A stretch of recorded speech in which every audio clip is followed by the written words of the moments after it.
Selamat pagi adik-adik semua dan salam sejahtera bagi kita semua ya. Kembali lagi dengan saya Miss Widi. Nah, kali ini saya masih membawakan materi pembelajaran bahasa Indonesia ya. Nah, kali ini saya akan melanjutkan video saya dari video saya yang sebelumnya, masih tentang laporan teks laporan hasil observasi. Kalau di video yang sebelumnya kita sudah sampai pada apa kaidah-kaidah kebahasaan dalam teks laporan hasil observasi. Nah, di video kali ini kita akan membahas bagaimana cara membuat teks laporan hasil observasi ya, atau kita sebut dengan langkah-langkah mengonstruksi teks laporan hasil observasi. Ya, di sini ada 8 langkah-langkah yang harus kita lakukan untuk membuat teks laporan hasil observasi, yaitu yang pertama, menentukan tema kegiatan observasi. Yang kedua, menentukan tujuan observasi. Yang ketiga, melaksanakan kegiatan observasi melalui pengamatan langsung dan tidak langsung.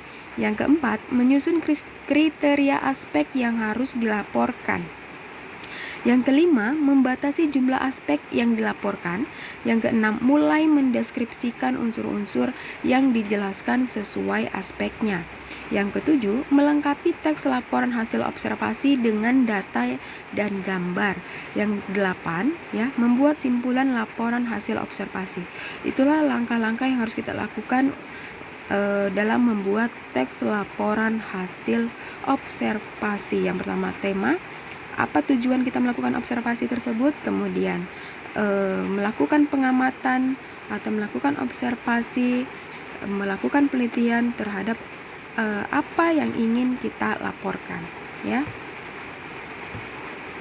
Selanjutnya, di sini saya berikan satu contoh teks laporan hasil observasi, ya. Satu contoh teks laporan hasil observasi. Nah, di sini judulnya itu ialah semangka buah yang menyehatkan jantung. Jadi di sini ada observasi tentang semangka, ya, tentang buah semangka yang saya yakin kalian semua pasti tahu buahnya. Oke. Nah, di sini apa itu buah semangka dijelaskan pada paragraf pertama. Kemudian gambaran tentang bagaimana buah semangka itu, kemudian kandungan apa saja yang terdapat dalam buah semangka dan apa manfaatnya, ya. Itu dia. Bisa kalian simak masing-masing dan kalian baca contoh teks laporan yang saya buat. Oke. Nah, dari contoh tadi, maka setelah kita cermati teks tersebut, kita dapat menyimpulkan apa struktur dari teks tersebut, ya, struktur dari contoh teks laporan hasil observasi tadi. Ya, di sini ada struktur dan ada penjelasan. Yang pertama itu strukturnya ada dua, pernyataan umum dan aspek yang dilaporkan. Nah, pernyataan umum berupa apa? Pernyataan umum itu berupa definisi. Ya, apa yang didefinisikan, yaitu semangka termasuk buah yang populer di Indonesia. Ya, kemudian yang kedua, aspek apa yang dilaporkan. Ya, apa yang dilaporkan pada teks laporan hasil observasi tentang buah semangka tadi. Yang pertama itu berupa deskripsi.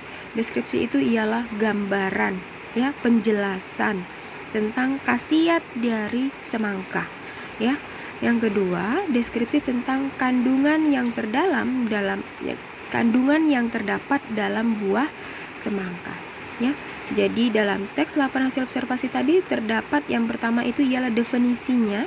Apa itu buah semangka? Buah semangka itu apa sih di Indonesia? Terkenal enggak?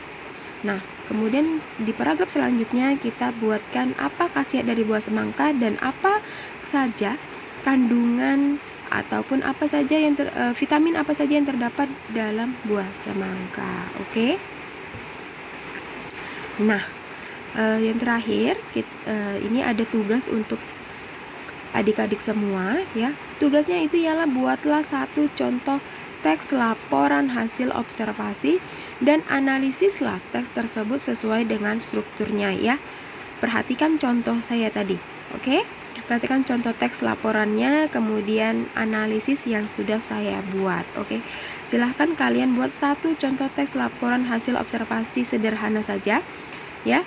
Boleh temanya itu tentang kalian melakukan observasi tentang lingkungan boleh, observasi di sekolah juga boleh, atau tentang observasi manfaat dari buah-buahan boleh, tentang observasi jenis penyakit juga boleh. Silahkan mana yang mau kalian pilih boleh. Kalian juga boleh cari referensinya dari internet juga boleh. Oke? Ingat tugasnya, buatlah satu contoh teks laporan hasil observasi dan analisis teks tersebut sesuai dengan strukturnya. Oke, tetap perhatikan contoh yang saya buat. Nah, sekian pembelajaran saya kali ini. Semoga kalian dapat memahaminya dan tetap semangat belajar. Selamat pagi semua.